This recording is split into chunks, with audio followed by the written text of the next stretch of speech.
दोस्तों, आज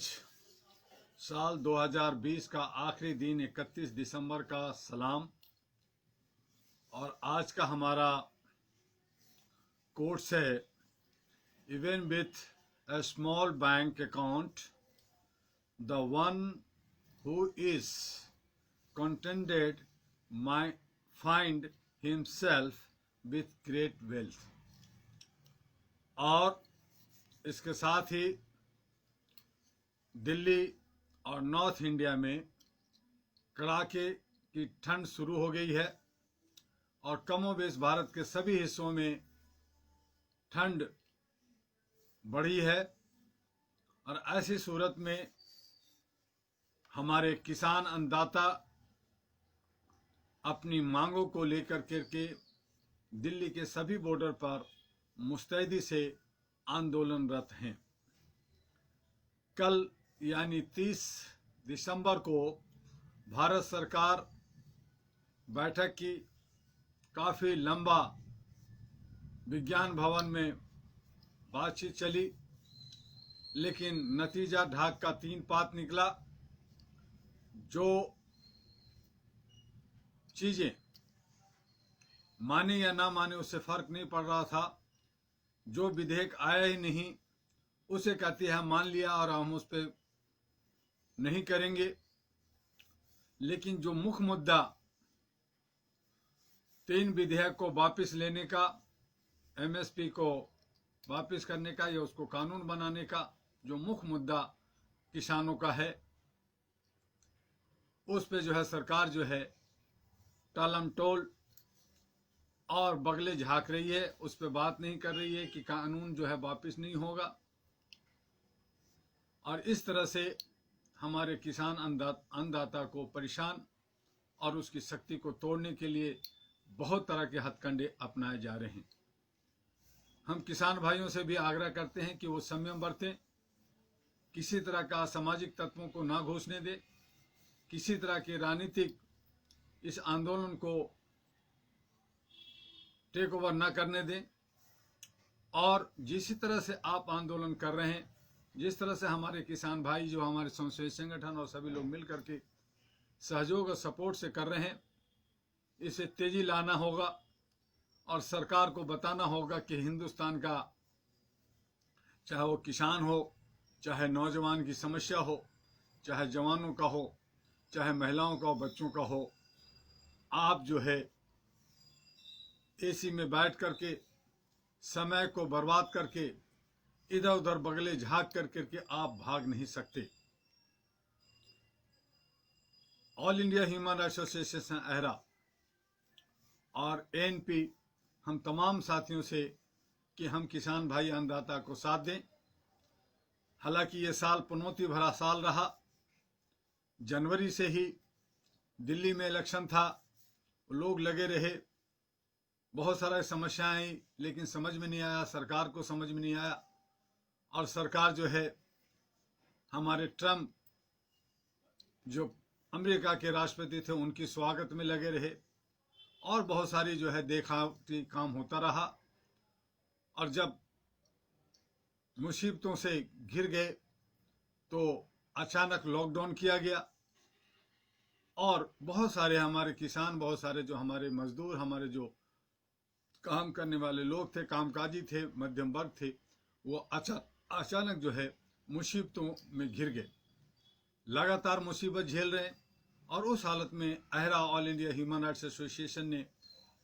जितना हो सकता था, जितनी चादर थी उतनी अपने तरीके से, जितनी भी हमारे पास व्यवस्थाएं थी, हमारे भारत के 36 राज्यों में तमाम हमारे जो सेंटर्स हैं, तमाम हमारे जो ह्यूमन राइट्स के सदस्य हैं, उन्होंने अपने हिसाब से अथक प्रयास किया, लोगों की सेवा किया। और हम लोगों ने लाखों, लाख, हजारों, बहुत सारे हैंडबिल, बहुत सारे लिटरेचर्स बना करके लोगों को अवेयरनेस, जागरूकता के लिए हम लोगों ने आगे बढ़े। ह्यूमन राइट्स की प्रोटेक्शन में बहुत सारे जो कुछ समस्याएं थे उन पे भी बहुत सारे काम हम लोग धीरे धीरे करते रहे। और हम चाहें कि लोगों की अपलिफ्टमेंट बढ़े, लोग आगे बढ़ें, स्वावलंबी बने, तो हमने कई तरह की स्कीम्स, कई तरह की बातें रखी। और हमने कहा कि जो लोग बेरोजगार हुए हैं, अगर वो सही तरीके से भारत में काम करना चाहते हैं तो वो अहरा के साथ आकर के कोऑर्डिनेटर और सदस्यता अभियान में हिस्सा लेकर के काम करें। उनको कुछ जो है उसके बदले में आर्थिक उसे मदद मिलेगी।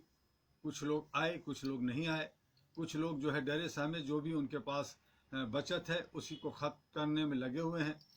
और अब हालात बहुत विकट हो गई है,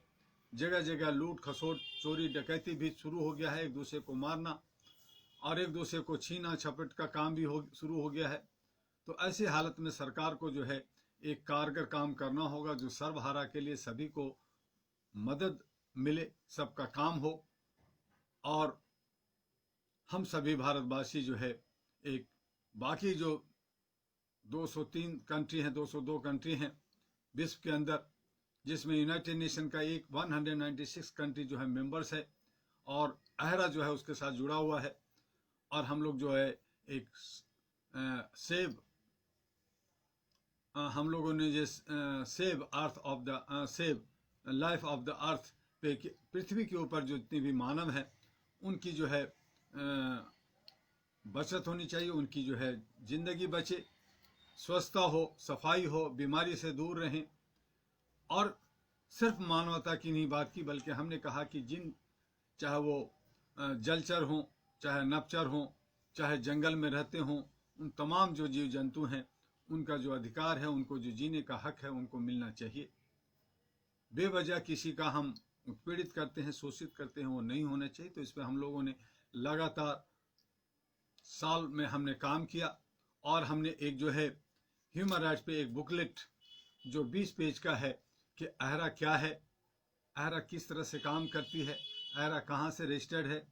और यूनाइटेड नेशन का यूनिवर्सल डिक्लेरेशन में 1 to 30 आर्टिकल्स क्या कहता है, हमारे अधिकार क्या हैं, हमें क्या करना चाहिए, ये छोटी सी बुक में। और आपको संस्था का अकाउंट्स, संस्था का एड्रेस, संस्था का ईमेल, संस्था का वेबसाइट, ये चीज़ें हमने डाल करके लाखों लाख हमने जो है डिस्ट्रीब्यूट कर रहे हैं। भारत सरकार के तमाम विभागों में ये बुकलेट, छोटी सी बुकलेट हम लोग भेज रहे हैं और बहुत सारे लेटर्स का हजारों हजार लेटर्स भेजा। साथ में हमने कहा कि डेमोक्रेसी बचाना है, अगर इसमें जो गंदगियां हैं इसको साफ करनी है तो उसके लिए जो है एक राष्ट्रीय महागठबंधन बना के काम करें। उसके लिए हम लोगों ने कई हजार लेटर भेज चुके हैं, कुछ हमें उसका रिस्पॉन्स भी मिल रहा है, बहुत सारे लेटर्स जा रहे हैं, तैयारियां हो रही है। और आने वाले साल में नए तरीके से हमने जो कि स्कीम जो कुछ करना है, किस तरह से हमें आर्थिक लोगों को मदद करें, किस तरह से हम एक दूसरे को मदद करें, किस तरह से हम आगे बढ़ें अपने मान और सम्मान के साथ, ये बातें तो कल होगी। लेकिन आज जो हमने पूरी साल में जो ये बहुत सारे जो हैंडबिल बुकलेट्स बनाए और काम किया,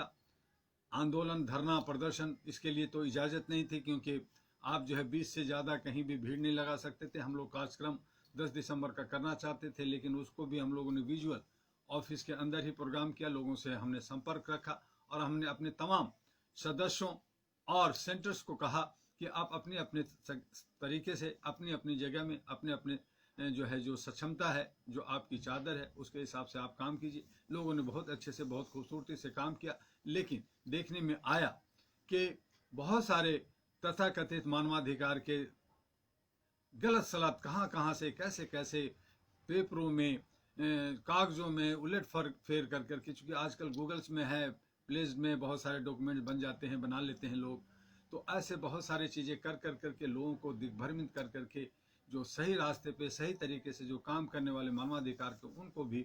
वो परेशान लोग करते रहे। और ऐसे बहुत सारे तथाकथित लोग हैं, जो कुछ लोग रोहिंग्या के लोग हैं, कुछ बांग्लादेशी लोग हैं और कुछ और जो तथाकथित हैं, जो देश के अंदर जो है विघटन और गलत तरीके से लोगों को तोड़ना, लोगों को ठगना, ये काम करते रहते हैं। ऐसे लोगों पे भी हम लोग ने बहुत सारे रिपोर्ट्स तैयार कर रहे हैं, बहुत सारी बातें हैं जो होम मिनिस्ट्री को और हम लोग जो है नेशनल ह्यूमन राइट्स कमीशन को और सुप्रीम कोर्ट को और सभी स्टेट के गवर्नर्स को हम लोग भेजेंगे कि ये जो स्वयंसेवी संगठन है, चाहे मानवाधिकार के हों या दूसरी संगठन हो, जो अगर स्वेच्छा से काम कर रहे हैं और अच्छे तरीके से काम कर रहे हैं, किसी तरह का किसी को कोई नुकसान न पहुंचा रहे हैं, किसी को ठगी न कर रहे हैं, तो अच्छी बात है, उनका स्वागत होनी चाहिए, उनको काम करना चाहिए। मैंने बार बार कहा, पहले भी कहा कि किसी भी संस्था को कोई रजिस्टर्ड होने की ज़रूरत नहीं है कि वो भारत सरकार से रजिस्टर्ड हो। चूँकि रजिस्टर्ड इसलिए करते हैं कि आपको कोई ग्रांट डोनेशन लेना होता है, कोई प्रोजेक्ट पे काम करना होता है और सरकार से आपको मदद की ज़रूरत होती है, या सरकार से मिल करके सरकार की नीतियों के साथ आपको चलना होता है। लेकिन अगर आप समाज की सेवा निस्वार्थ करना चाहते हैं, आपको किसी को रोटी दे रहे हैं, किसी को ब्रेड दे रहे हैं, किसी को पेंसिल दे रहे हैं, किसी को किताबें दे रहे हैं, कहीं आई कैंप कर रहे हैं, किसी आप जो है और जो है मेडिकल कैंप कर रहे हैं, तो इस तरह के अगर आप छोटे छोटे बहुत सारे काम हैं जो आप करते हैं, लोगों की मदद करते हैं, लोगों को रास्ता दिखाते हैं, आपकी जागरूकता करते हैं, तो उसके लिए ज़रूरी नहीं है कि कोई संगठन जो है वो रजिस्टर्ड होना ही चाहिए, वो रजिस्टर्ड नहीं भी हो सकता। लेकिन अगर हम कोई कहते हैं कि अंतर्राष्ट्रीय हैं, कमीशन है, भारत सरकार है, या भारत सरकार का हम हिस्सा हैं, या बहुत कुछ इस तरह की झूठ बोल करके जो लोग काम करते हैं, ये जो है ठीक नहीं है। और ऐसी हालत में जो है जौ के साथ घून पीसा जाता है, जो अच्छे लोग हैं वो भी बदनाम होते हैं, और आपका जो विजन है, जो आपका जो टांग खींचने का, आपको लोगों को बदनाम करने का जो तरीका लोगों का है, वो ठीक नहीं। तो हम सभी लोग मिल करके, ये मैं की बातें नहीं है, ये हम सब की बात है। आपकी सुरक्षा हो, आप जो है शांति और प्रिय बन करके रहें, तो ऐसे जो है हमें काम करने की ज़रूरत है। पूरे भारत में हम लोगों ने हमारे इस 2020 में अहरा से, all India Human Rights association से जुड़े हुए बहुत सारे अच्छे सच्चे लोग, जिसमें करीब करीब हमारे 20 से 22 लोग इस दुनिया से चले गए, जिसका मुझे बहुत अफसोस है। और उन्हें मैं तहे दिल से अहरा परिवार की तरफ से हम उन सभी को श्रद्धांजलि देते हैं, नमन करते हैं, और उनकी आत्मा की शांति के लिए हम सब दुआ करें। तो हमारे गए, लेकिन इन तमाम चीज़ों को, जो जितनी भी हमारे साथ घटना घटी, हम जितने भी हमने लोगों ने दर्द सहा, उन तमाम चीज़ों को भूलना होगा। और आने वाले साल, जो अंग्रेजी कैलेंडर के हिसाब से जो आज ख़त्म हो रहा है, नया साल आने वाला है कल, तो उसमें जो है हम लोग जो है मिल करके आपस में सारी बुराइयों को, सारे द्वेष को, सारी गंदगियों को दूर करते हुए, अपने दर्द को भूलते हुए, एक नई उमंग, नई तरंग के साथ हम नए साल का स्वागत करेंगे। और हम कोशिश करेंगे, और प्रकृति से हमारी दुआ होगी कि नया साल कम से कम जो है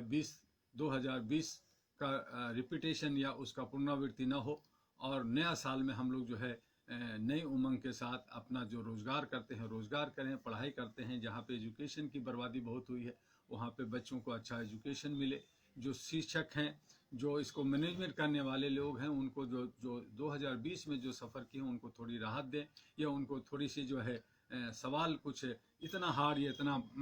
ये ना करें ताकि वो परेशान हो जाए। उनको थोड़ा सा एक राहत मिलनी चाहिए। और इसी तरह से जो व्यापार करने वाले लोग हैं, मध्यम वर्ग लोग हैं, जो दुकानदारी कराने वाले लोग हैं, उनको भी तमाम लोगों को रजिस्ट्रेशन में, इनकम टैक्स का फाइलिंग करने में, या जो लोग किराए में रह रहे हैं, उन तमाम लोगों को थोड़ी राहत मिलनी चाहिए। उसी तरह से जो नौकरी करने वाले लोग हैं, उनकी सैलरियाँ जो बहुत जगह कंपनियों ने काट ली है, नहीं दी है, तो उनको जो है उनको राहत मिलनी चाहिए। ठीक है कि आप उनकी सैलरी नहीं बढ़ाते हैं, लेकिन कम से कम जो मिल रहा है, उनका घर परिवार चल रहा है, उनकी पर भी ध्यान देनी चाहिए। और साथ में हमारे जो है सरकार को भी जो उन्होंने बहुत आराम परस्ती की है, बहुत बैठ करके बहुत मज़े की है, वो भी ज़रा सड़कों पे निकले। प्राइम मिनिस्टर हों, चाहे होम मिनिस्टर हों, चाहे जो भी मिनिस्टर हों, वो सड़कों पे निकलें, लोगों की से जनता से संपर्क करें और उनकी समस्याओं का हल करें। और इसीलिए मैंने कहा कि जितनी भी भारत के अंदर समस्या हैं, उन समस्याओं को कलेक्ट कर करके और क्रमबद्ध, कि वो पहली प्रायोरिटी किसकी है, दूसरी कैसी है, उसकी जो है लोग सोचें। तो हमारे जो सांसद हैं, हमारे जो विधायक हैं, हमारे जो पार्षद हैं, हमारे जो मुखिया सरपंच हैं, कई जगह चुनाव हो रहे हैं। आज ही हरियाणा का लोकल जो चुनाव था पंचायत का, उसका रिजल्ट आया। उसमें जो सत्ता पक्ष है वो बुरी तरह से हारी है। तो वो हारी क्यों है? चूँकि आपकी नीतियाँ ठीक नहीं जा रही है, किसानों के विरुद्ध जा रहे हैं, तो वहाँ पे हारी है। और कुछ लोग आए हैं, दूसरे पार्टी के लोग आए हैं। कांग्रेस की तो हालत आप जानते हैं कि उसकी बहुत बुरी हालत है। जो सत्ता में है, वो सत्ता के पीछे लोग भाग रहे हैं कि ये बीजेपी बहुत बड़ी पार्टी हो गई है। लेकिन जो बहुत ज़्यादा गरजता है,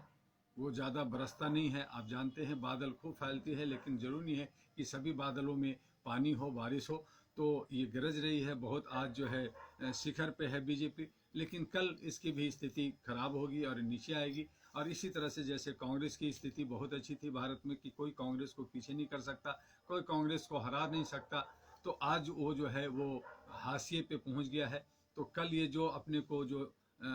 ईगो लेकर के बीजेपी चल रही है, आरएसएस लोग चल रहे हैं, बाकी चल रहे हैं, उनको भी सोचना चाहिए कि मैं भी हाशिए पे आ सकता हूं और एक नई क्रांति, नई जो है उमंग और नए लोग आ सकते हैं। तो मेरा ये कहना है कि जो लोग सच्चे और अच्छे लोग हैं, पढ़े लिखे लोग हैं, समाज की सेवा करते हैं, लगातार कई सालों से सेवा करते रहे हैं, देश का हित सोचते हैं, देश राष्ट्र के लिए आगे बढ़ना चाहते हैं, उनको थोड़ा मौका मिलना चाहिए, वो लोग आएँ। और जो ये जो लोकतंत्र में चुनाव का जो प्रक्रिया जो है बहुत ही खर्चीला कर दिया गया है, वहाँ पे करोड़ों करोड़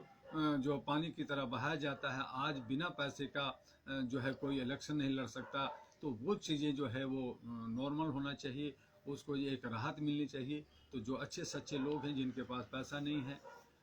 और जो पैसा नहीं खर्च कर सकते, लेकिन वो जनता की सेवा, देश की सेवा करना चाहते हैं, उनको जनप्रतिनिधि बनना चाहिए। और वो तभी बनेंगे जब जनता उनको चाहेगी और छोटे छोटे संसाधनों से अपनी बातों को आगे ले जाएं। इसके लिए सोशल मीडिया है। सोशल मीडिया पे किसी तरह का सरकारी बंदिश ये जो है सरासर गलत है, हमारी अभिव्यक्ति पे कुठार है। तो इस तरह का जो है सोशल मीडिया को नहीं, सोशल मीडिया आज बहुत अच्छा दिशा दिखा रही है। क्योंकि हमारे जो इलेक्ट्रॉनिक मीडिया है और जो बड़ी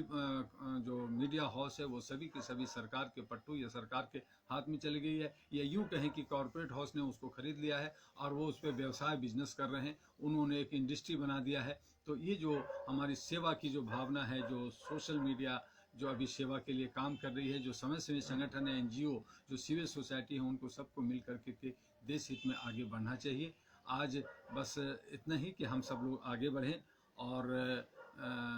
जो हमारे, मैंने कहा कि हमारे जो अहरा के जितने सेंटर्स हैं, जितने हमारे जो कोऑर्डिनेटर्स हैं, हमारे जो गवर्नर्स हैं, हमारे जो एम्बेसडर्स हैं, उन्होंने क्या कुछ किया है पूरे साल में, वो एक दो पेज पे अपना पॉइंट्स बना करके राष्ट्रीय अहरा हेडक्वार्टर को भेजें, ताकि हम लोग उसको जो है एक फाइल बनाएं, ताकि आगे वो सभी सरकारी महकमे में बाकी चीज़ों में जब वो पूछा जाता है कि आपने काम क्या किया, क्या हुआ, कहाँ हुआ, तो उसका हम लोग हिसाब कर सकते हैं। इसी तरह से हमारे जो अहरा का ऑल इंडिया ह्यूमन राइट्स का जो साल है वो अप्रैल से मार्च होता है। तो उसमें हम लोग जो है लोगों को मेंबर्स बनाते हैं, उनको जो है रिन्यूअल देते हैं। तो 10 दिसंबर, चूँकि हमने पहले भी आपको घोषणा कर दिया कि 10 दिसंबर चूँकि मानवाधिकार दिवस होता है, और अहरा का all India Human Rights association का जो एस्टेब्लिशमेंट, जो स्थापना दिवस है 12 अक्टूबर है, और 12 अक्टूबर को ही नेशनल ह्यूमन राइट्स कमीशन का, ये दोनों का सौभाग्य है कि दोनों सेम एक ही दिन जो है 12 अक्टूबर अहरा का स्थापना दिवस है, और 12 अक्टूबर जो है नेशनल ह्यूमन राइट्स कमीशन का, जो भारत सरकार का हिस्सा है, उनका भी जो है स्थापना दिवस होता है। तो हम 12 अक्टूबर को जो है 2020 में तो नहीं, लेकिन आगे हम लोग उस पर अच्छा सा प्रोग्राम करेंगे। और उसके बाद 10 दिसंबर के बाद जो लोग होते हैं, वो लोग कहते हैं जी 3 महीने के लिए हमें जो कार्ड बनता है ये होता है, तो उनके लिए ग्रेस दिया जाता है हमेशा। तो अब जो है आपके लिए, सभी के लिए हम आपको सूचित कर दें कि जितने भी रिन्यूअल करने वाले लोग हैं, जो सोचते हैं कि हमें मार्च के बाद कराना, वो अभी से करा सकते हैं। और जो नए मेंबर बनेंगे उनको जो है 31 मार्च 2022 तक का वैलिडिटी मिलेगा। तो इस तरह से आप ये समझ लें कि जनवरी से दिसंबर ही आपको मिल रहा है आपको आगे बढ़ने का, लेकिन आपको 3 महीने का ग्रेस मिलता है, जनवरी, फरवरी, मार्च, जिसमें हमें काम करना होता है। तो अभी आने वाले साल में हम लोग जो है, ये जो हमारा साल जो बीता है वो हम बेहतर करेंगे। उसके लिए बहुत सारे भारत के अंदर मुझे भ्रमण करना है एक राष्ट्रीय अध्यक्ष होने के नाते, और हमारे जो सेंटर्स हैं वो भी मुस्तैदी से थोड़ा थोड़ा काम करें और लोगों को जोड़ते रहें। और साथ में हम लोग कोशिश कर रहे हैं कि save life of the earth जो है, उस पर हम लोग कार्यक्रम जो है विदेशों में बनाएं, विदेशों की जो है स्थिति सुधर जाए, वहाँ पे 40-50 लोगों को जो है गैदरिंग का परमिशन मिल जाए। तो हम लोग जो है प्लानिंग जो हमने पिछले साल से भी किया था कि हम लोग कई देशों में जाएंगे। तो ऐसे जो लोग जाने वाले इच्छुक होंगे, वह भी अपनी, मैंने बार बार कहा कि अपने वो बायोडाटा, अपना पासपोर्ट की कॉपी अहरा हेडक्वार्टर में भेजें और एक फ़ोटो भेजें, ताकि हम आपसे संपर्क करें कि आप भी इंटरेस्टेड हैं विदेश में या अंतर्राष्ट्रीय स्तर पर कार्यक्रम में हिस्सा लेने के लिए। तो उस तरह से हम लोग एक पूरी फाइल बना करके धीरे धीरे कॉरस्पॉन्डेंस करके, जहाँ से जैसा भी मौका मिलेगा, जितनी हमारे पास चादर होंगी, जितनी हमारे पास आर्थिक मदद होगी, हम उसके हिसाब से या लोगों की कंट्रीब्यूशन से हम लोग जो है अंतर्राष्ट्रीय स्तर पे कार्यक्रम को हम लोग आगे करेंगे और इस तरह से आगे बढ़ेंगे। और आप सब लोग जो है जो भी आपने 2020 में कष्ट झेला है, जो परेशानियां झेली है, जो लोगों को खोया है, अपने बुजुर्गों को खोया है, उन तमाम चीज़ों को भूलने वाली चीज़ तो नहीं होती, दर्द तो होता है, लेकिन उसके बाद भी हम आपसे आग्रह करते हैं, हम आपसे आपको जो है एक शुभकामना देते हैं कि उन तमाम चीज़ों को भूलते हुए, चूँकि ज़िंदगी है, आना और जाना है, प्रकृति का जो कुछ है, जो भी गॉड अल्लाह ईश्वर जो है उनका जो मर्जी है, उनकी मर्जी के खिलाफ हम लोग कोई नहीं जा सकते। क्या पता इन सारी समस्याओं, इन सारी मुसीबतों के पीछे भी एक कुछ राज छिपा हो, कुछ आपको देना चाहते हो, कुछ इस पृथ्वी को, मानव को देना चाहते हो। तो उन तमाम चीज़ों को भूलते हुए हम लोग जो है खुशी खुशी जो है इसको आज 2020 को विदाई देते हैं कि ठीक है भैया, आप आए और आपने हमें दर्द दिया, लेकिन उससे हमें बहुत कुछ सीखने को मिला, बहुत सारी हमारी जो है शिक्षा मिला, ग्रहण हुआ, और उन सब तमाम चीज़ों को सीखते हुए उसका सही पालन, सही तरीके से चलने के लिए हम जो है इसकी 2020 को अहरा परिवार और अहरा के तमाम साथियों की और बाकी सभी साथियों की तरफ से इन्हें हम विदाई देते हैं, और आने वाले साल का हम इस्तकबाल कल करेंगे। जय हिंद, जय भारत, नमस्कार।